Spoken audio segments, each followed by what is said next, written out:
नमस्कार दोस्तों, स्वागत है आपका हमारे चैनल मोटिवेशनल स्टोरी में। दोस्तों, एक पंडित प्रेमानंद अपनी पत्नी रत्नबाला के साथ सोनगढ़ नामक नगर में रहता था। पंडित प्रेमानंद की पत्नी रत्नबाला बड़ी पतिव्रता स्त्री थी। पंडित कहने के लिए तो राजा दुष्यंत के यहाँ नौकर था, परंतु राजा दुष्यंत पंडित प्रेमानंद से कोई कार्य नहीं करवाते थे। बस हर माह घर बैठे उस पंडित की पगार भेज दिया करते थे।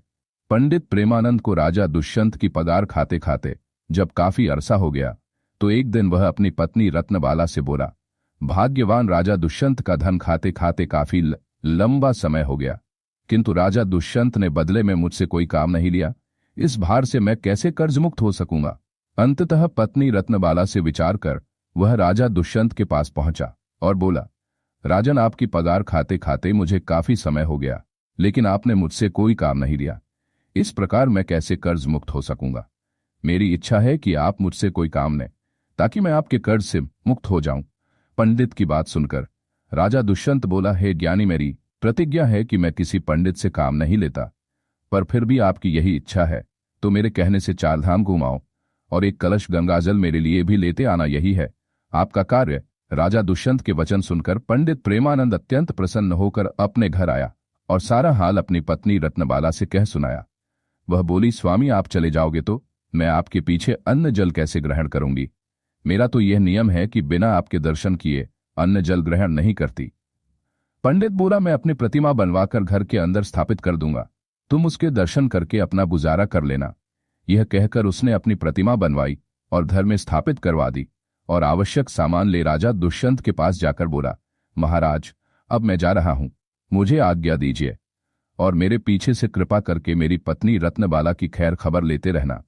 उसको अब मैं आपकी शरण में छोड़े जा रहा हूं। पंडित प्रेमानंद के वचन सुनकर राजा दुष्यंत बोले, हे ज्ञानी पंडित प्रेमानंद, आप किसी बात की चिंता न करें और निश्चिंत होकर जाएं। आश्वासन देकर राजा दुष्यंत ने उसे मार्ग व्यय के लिए धन देकर विदा कर दिया। पंडित प्रेमानंद के 4 धाम यात्रा पर जाने के बाद उसकी पत्नी रत्नबाला हर रोज पहले उसकी मूर्ति को भोग लगाती और बाद में खुद खाती। एक दिन पंडित प्रेमानंद के पड़ोस में आग लग गई। वह आग इतनी तेजी से फैली कि देखते ही देखते पंडित प्रेमानंद के घर तक आ पहुंची। पंडित की पत्नी रत्नबाला अपने घर में लगी आग देखकर अपने पति की मूर्ति से कहने लगी, हे स्वामी, घर में आग लग गई है, कृपया बाहर चलो। जल्दी ही आग ने पूरे घर को अपने चपेट में ले लिया, परंतु रत्नबाला टस से मस न हुई और वह उस ब्राह्मण की मूर्ति के आगे वही शब्द दोहरा रही थी, स्वामी, घर में आग लग गई है, बाहर चलो। आखिर पंडित प्रेमानंद की पत्नी रत्नबाला आग में पंडित प्रेमानंद की मूर्ति के साथ चिपटकर मर गई। जब राजा दुष्यंत को यह बात पता चली तो वह माथा पकड़कर बैठ गया और खुद से कहा, यह तो बड़ा अनर्थ हो गया। अब जब पंडित प्रेमानंद आकर पूछेगा तो मैं उसे क्या उत्तर दूंगा। पंडित प्रेमानंद अपनी पत्नी को राजा दुष्यंत के हवाले छोड़कर उसके कहने से 4 धाम यात्रा करने गया था, पर उसकी पत्नी रत्नबाला तो उसकी मूर्ति के साथ जल चुकी थी। राजा दुष्यंत के दिन बड़े भारी हृदय के साथ चिंता में निकल रहे थे। इसी बीच एक रोज पंडित प्रेमानंद अपनी 4 धाम यात्रा पूरी करके वापस आ गया और घर में लगी आग और अपनी स्त्री के जल मरने का समाचार सुनकर वह आग बबूला हो उठा। बोला, ऐसे कैसे हो सकता है। मैं तो राजा दुष्यंत को अपनी पत्नी का ध्यान रखने के लिए बोलकर गया था, उन्होंने उसका ध्यान क्यों नहीं रखा। वह आनन फानन में भागा भागा तुरंत राजा दुष्यंत के पास गया और क्रोधित होकर पूछने लगा, ए राजा दुष्यंत, मेरी स्त्री कहाँ है, कहाँ है मेरी पत्नी रत्नबाला। राजा दुष्यंत ने भरे हुए हृदय के साथ पंडित को सारा हाल कह सुनाया और बोला, है ज्ञानी देव, क्रोधित मत होइए, मैं किसी अन्य पंडित की योग्य कन्या से आपका पुनर्विवाह करा दूंगा। यह सुन गुस्से में पंडित प्रेमानंद बोला, हे राजा, जहां से भी हो मेरी वही स्त्री मुझे ला कर दो जिसने मेरी प्रतिमा के साथ जलकर अपने प्राण त्याग दिए, अन्यथा मैं यही आपके दरबार में अपना सिर पटक पटक कर अपनी जान दे दूंगा। और याद रखना राजा दुष्यंत, तुम्हें एक नहीं बल्कि 2 निरपराध लोगों की हत्या का पाप लगेगा, तुम्हें एक ब्रह्म हत्या का श्राप लगेगा। राजा दुष्यंत ने लाचार होकर कहा, शांत हो जाइए, तनिक मेरी बात सुनिए और जो मैं कह रहा हूं वैसा करिए। अपनी स्त्री के अस्थि अवशेष संचय कर उन्हें रख लीजिए और मुझे 1 माह का समय दीजिए, मैं तुम्हारी स्त्री को जीवित करने की कोई युक्ति करता हूं। यह सुन पंडित प्रेमानंद कुछ शांत हुआ और जैसा राजा दुष्यंत ने कहा था वैसा ही किया।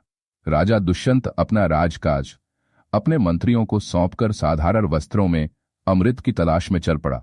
चलते चलते कई दिनों के बाद वह एक गांव में पहुंचा। कई दिन चलने की थकान के कारण वो एक मकान के दरवाजे पर पड़ी चारपाई देख थका मांधा उसी पर बैठ गया। उस मकान में एक बूढ़ी औरत सुशीला और उसकी बहू सुनंदा रहती थी। बूढ़ी औरत का बेटा चंद्रप्रकाश बहुत दिनों से कहीं बाहर गया हुआ था। उसी के संताप में उसकी बहू सुनंदा और वह हमेशा दुखी रहती थी। थोड़ी देर बाद जब बूढ़ी औरत सुशीला की बहू सुनंदा बाहर आई और उसने राजा दुष्यंत को वहां बैठा देखा तो मन में सोचने लगी हो ना हो, यही मेरा पति है। इसकी सूरत और उम्र दोनों मेरे बहुत दिनों से बाहर गए पति से मेल खाती हैं। यह बात मन ने विचार करके वह भीतर गई और अपनी सास से कहने लगी, माँ जी, मुझको ऐसा प्रतीत हो रहा है कि आपका बेटा लौट आया है और बाहर द्वार पर बैठा है। बहू की बात सुनकर बुढ़िया सुशीला खुश हो दौड़कर दरवाजे पर आई। जब उसने राजा दुष्यंत को देखा तो उसे भी वह बिल्कुल उसके बेटे की तरह जान पड़ा। वृद्धा सुशीला बोली, बेटा तू बाहर क्यों बैठा है? चल अंदर चल, कहा था तू इतने दिनों से? देख तेरी याद ने तड़प तड़प कर मेरी यह दुर्दशा हो गई और तूने एक बार भी मेरी शुद्ध नहीं ली। वृद्धा सुशीला की बात सुनकर राजा दुष्यंत हड़बड़ाया और सोचने लगा, हे ईश्वर, यह क्या नई बला मेरे सिर आन पड़ी। वह वृद्धा सुशीला से बोला, मां मैं तेरा बेटा नहीं हूं, पर तू अपने बेटे का हाल बता, मैं तुझे तेरे पुत्र से मिलाने की कोशिश जरूर करूंगा। बूढ़ी औरत सुशीला रोते हुए राजा दुष्यंत को अपनी बात बताने लगी। मेरा बेटा जब 14 वर्ष का था तब उसका विवाह हो गया था। विवाह के कुछ ही दिन बाद वो कहीं चला गया। आज 22 वर्ष होने को आए मगर उसकी कोई खैर खबर नहीं। वह अब तक लौट कर नहीं आया। उसकी पत्नी सुनंदा बेचारी चिंता में सूख कर कांटा हो गई है। राजा दुष्यंत बोला, बुढ़िया माए, क्या तुझे उसके या उसके किसी पते के बारे में मालूम है कि वह कहाँ है? वृद्धा सुशीला ने कहा, मैंने कुछ लोगों से सुना है कि उत्तर दिशा में वीरभद्र नामक राजा राज्य करता है, जो हर रोज गरीबों में सोना दान करता है। उसी राजा के महल में मेरा बेटा चंद्रप्रकाश नौकरी करता है। तब राजा दुष्यंत ने कहा, बुढ़िया माई, अब तू किसी बात की चिंता मत कर। ईश्वर चाहेगा तो तेरा बेटा शीघ्र ही तुझसे आकर मिलेगा। इतना कहकर राजा दुष्यंत वहां से उत्तर दिशा की ओर चल दिए। कुछ दिनों की यात्रा के पश्चात वे उत्तर दिशा पहुंच गए। राजा दुष्यंत वहां से पूछते पूछते राजा वीरभद्र के महल के द्वार पर पहुंचा और द्वारपाल से बोला, भाई, आप चंद्रप्रकाश को मुझ पथिक का संदेश भिजवाने का कष्ट करें कि तुम्हारे गांव से एक आदमी आया है और वह तुमसे मिलना चाहता है। द्वारपाल ने भीतर जाकर चंद्रप्रकाश को राजा दुष्यंत का संदेश दे दिया, जिसे सुनकर वह द्वार पर आया और राजा दुष्यंत को अपने गांव का निवासी समझकर उसे अपने डेरे पर ले गया। राजा दुष्यंत ने कहा, भाई, तुमको ऐसा नहीं करना चाहिए था। जब से तुम आए हो तब से घर की सूरत तक नहीं देखी। तुम्हारे घर तुम्हारी माता और पत्नी रो रो कर दिन बिताती हैं। तुम्हारे लिए उचित यही है कि जैसे भी बने शीघ्र ही उनकी सुध लो। चंद्रप्रकाश बोला, भाई, मैं क्या करूं, विवश हूं। ना तो महाराज मुझे छुट्टी देते हैं, ना इस्तीफा लेते हैं। फिर भला मैं किस प्रकार जा सकता हूं? राजा दुष्यंत बोला, इसकी तुम चिंता ना करो, तुम्हारे बदले में मैं नौकरी कर लूंगा। अब चंद्रप्रकाश ने राजा वीरभद्र से कहा, महाराज, मेरा भाई गांव से आया है, वह मेरे बदले आपके यहां नौकरी करेगा। आप कृपा कर मुझे कुछ दिनों के लिए छुट्टी दे दें, क्योंकि मेरी मां व पत्नी मेरे लिए बहुत व्याकुल है। राजा वीरभद्र बोला, अच्छा, अपने भाई को नौकरी पर छोड़कर तुम 1 महीने के लिए अपने घर हो आओ। यह सुनकर चंद्रप्रकाश ने दुष्यंत को नौकरी पर छोड़ा और स्वयं राजा वीरभद्र से विदा लेकर अपने घर को चल दिया और राजा दुष्यंत उसके बदले नौकरी करने लगा। खुद एक राजा होते हुए भी बड़े हृदय वाले राजा दुष्यंत दूसरों के दुख दूर करने के लिए राजा वीरभद्र के यहाँ नौकरी करने लगे। राजा वीरभद्र का नियम था कि हर रोज आधी रात को शहर से बाहर एक तांत्रिक औरत के पास जाता। तांत्रिक औरत उसे पकड़कर तेल के खोलते कढ़ाई में डाल देती। जब राजा वीरभद्र उसमें भुन जाता तब वह उसे निकाल कर खा जाती। तत्पश्चात उसकी हड्डियों को इकट्ठा करती, फिर उन पर अमृत छिड़क देती। इस प्रकार राजा वीरभद्र पुनः जीवित हो जाता। बाद में तांत्रिक औरत जादुई घड़े से 1.5 मन सोना राजा वीरभद्र को देती, जिसे लेकर राजा वीरभद्र चुपचाप महल लौट आता और प्रातः काल वही सोना राज्य के गरीबों में दान कर देता। एक दिन राजा दुष्यंत ने अपने मन में विचार किया कि राजा वीरभद्र के पास इतना सोना कहां से आता है और हर रोज आधी रात को वह कहां जाता है। इसका भेद अवश्य जानना चाहिए। दूसरे दिन आधी रात के समय जब वीरभद्र ने तांत्रिक के पास जाने के लिए प्रस्थान किया तो राजा दुष्यंत भी उसके पीछे पीछे चल पड़ा। मंदिर में एक तरफ छिपकर उसने खौलते तेल के कड़ाई में जब राजा को भूनते देखा तो राजा दुष्यंत का हृदय द्रवित हो उठा।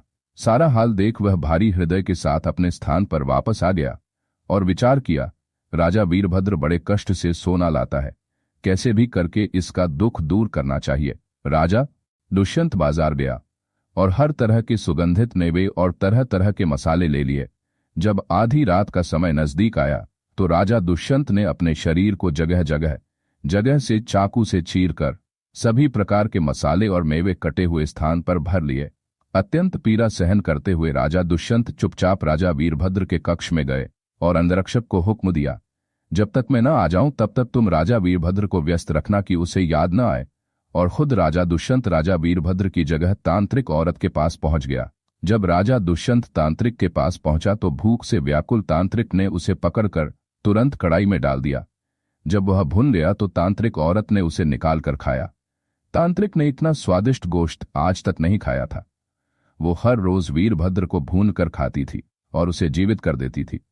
राजा वीरभद्र में ऐसा कुछ बचा नहीं था, पर आज जब उसने तंदुरुस्त राजा दुष्यंत के ताजा और तरह तरह के मसाले और मेवे से भरा मांस खाया तो उसका रोम रोम खिल उठा। स्वादिष्ट मांस खाकर वो अत्यधिक प्रसन्न हो उठी। पूरी तरह तृप्त हो उसने रोज की तरह हड्डियां एकत्र कर घड़े से अमृत निकालकर उन पर छिड़क दिया। अगले ही पल राजा दुष्यंत जीवित हो उठा। तब तांत्रिक औरत बोली, मैंने आज तक इतना स्वादिष्ट मांस नहीं खाया। आज मैं तुझ पर बहुत प्रसन्न हूं। जो भी तुझे चाहिए दिल खोलकर मांग ले। राजा दुष्यंत बोला, मुझे आपसे 3 वर चाहिए। तांत्रिक औरत प्रसन्न हो बोली, दिए तुम्हें 3 वचन, मांगो, क्या चाहिए। तब राजा दुष्यंत ने कहा, पहले वचन में मुझको आपका अमृत का पात्र चाहिए। दूसरे वचन में मुझे आपकी जादुई सोने का घड़ा भी चाहिए। ये 2 वरदान मांगकर राजा दुष्यंत ने सोचा कि इसका अमृत यदि मैंने ले लिया और तांत्रिक ने राजा वीरभद्र को नित्य की भांति भून कर खाया तो फिर उसे जिंदा कैसे करेगी। इसलिए तीसरे वचन में उसने सोचा कि न तांत्रिक औरत यहां रहेगी न राजा की जान जाने का डर रहेगा। अतः तीसरे वर में उसने तांत्रिक औरत का वहां से चले जाना मांगा। इस प्रकार तीनों वचन देकर तांत्रिक औरत वहां से चली गई। राजा दुष्यंत अमृत घड़े और जादुई स्वर्ण घड़े को ले वापस आ गया। उसने सोते हुए राजा वीरभद्र के पास आ गया। थोड़ी देर में जब वीरभद्र की आंख खुली तो समय देख वह घबराकर तांत्रिक औरत की ओर दौड़ा। वहां जाकर उसने देखा तो कोई नहीं था। कड़ाई भी उल्टी पड़ी थी। यह देखकर वह बहुत घबराया और मन में सोचने लगा, सुबह सोना कहां से दान करूंगा। लोग कहेंगे कि राजा वीरभद्र दिवालिया हो गया, खजाने में धन नहीं रहा। यह सोचते सोचते वह धर आकर पलंग पर पड़ गया। चिंता में उसे रात भर नींद नहीं आई। करवटें बदलते ही सवेरा हो गया। गांव वाले पुकारने लगे, महाराज प्रातः काल हो गया। दान करने के लिए भिक्षुकों की पुकार सुनकर राजा वीरभद्र अत्यंत दुखी हो रहा था। महल के बाहर भिक्षुक चिल्ला रहे थे। राजा शर्म और शोक में डूबा भिक्षुओं की आवाज सुन रहा था। राजा वीरभद्र को शोक के समुद्र में डूबा देखकर राजा दुष्यंत ने कहा, हे महाराज, सुस्त क्यों है, सोना दान क्यों नहीं कर रहे। वीरभद्र ने आदि से अंत तक सारा हाल राजा दुष्यंत को कह सुनाया और बोला, आज यह वर्ग विमुख हो जाएगा तो बड़ा अन्याय होगा। तब राजा दुष्यंत ने राजा वीरभद्र को जादुई स्वर्ण कलश दी और कहा, लो निकाल लो इसमें से और बांट दो। इसके लिए अब तुम्हें कहीं जाने की जरूरत नहीं है, इसे अपने पास रखो। जादुई स्वर्ण कलश देख राजा वीरभद्र ने हैरान होते हुए पूछा, यह झांझर तुम्हारे पास कैसे आई। राजा दुष्यंत ने राजा वीरभद्र को सारा हाल कह सुनाया। यह सब सुनकर राजा वीरभद्र राजा दुष्यंत के पैरों में गिर पड़ा और बोला, आप धन्य हैं बंधु, आप कौन हैं। तब राजा दुष्यंत ने बताया, मैं सोमगढ़ नगर का राजा दुष्यंत हूं। मैं अमृत की तलाश में था कि मार्ग में मुझे चंद्रप्रकाश की माता सुशीला मिली। पुत्र की जुदाई ने उसका बुरा हाल था। मैं उससे मिलकर यहां चंद्रप्रकाश को उसकी माता की दुर्दशा से अवगत कराने चला आया। तब वीरभद्र बोला, आप धन्य हैं राजन, जैसा आपके बारे में मैंने सुना था वैसा ही आपको पाया। जादुई स्वर्ण कलश को दे उनसे विदाई ले राजा दुष्यंत अपने राज्य की तरफ चल पड़ा। महीना पूरा होने को आया था। वायदे के मुताबिक तय समय में राजा दुष्यंत सोमगढ़ नगर में पहुंच गए। उन्होंने पंडित प्रेमानंद को बुलाकर उसकी पत्नी रत्नबाला की अस्थियां मंगवा ली। राजा दुष्यंत ने ज्यों ही उनके ऊपर अमृत छिड़का त्यों ही रत्नबाला उठ खड़ी हुई। पंडित प्रेमानंद ने खुशी से छलकते आंसुओं के साथ राजा दुष्यंत के पैरों में गिरकर उनका धन्यवाद किया और अपने बुरे व्यवहार के लिए उनसे क्षमा मांगी। राजा दुष्यंत केवल एक महान योद्धा या शासक नहीं थे, बल्कि उन्होंने दूसरों के दुखों को दूर करने के लिए अपने जीवन को जोखिम में डालने से भी परहेज नहीं किया। उनकी अमृत की तलाश एक पंडित के दुखी परिवार को जोड़ने का संकल्प और राजा वीरभद्र की समस्या को हल करने के लिए अपनी अद्वितीय योजनाएं यह दर्शाती हैं कि एक सच्चा राजा केवल अपनी प्रजा का भला सोचता है। जब हम अंदर से किसी का भला सोचकर किसी कार्य के लिए प्रयास करते हैं तो वह चाहे कितना ही कठिन क्यों ना हो, वह मालिक, वह प्रभु हमारे लिए नए नए रास्ते खोल ही देता है। दोस्तों, आज की कहानी यहीं समाप्त होती है। कहानी कैसी लगी कमेंट बॉक्स में जाकर जरूर बताएं। वीडियो पसंद आए तो लाइक और शेयर करें। चैनल पर पहली बार आए हैं तो सब्सक्राइब करना ना भूलें। धन्यवाद। मिलते हैं एक नई कहानी लेकर। नमस्कार।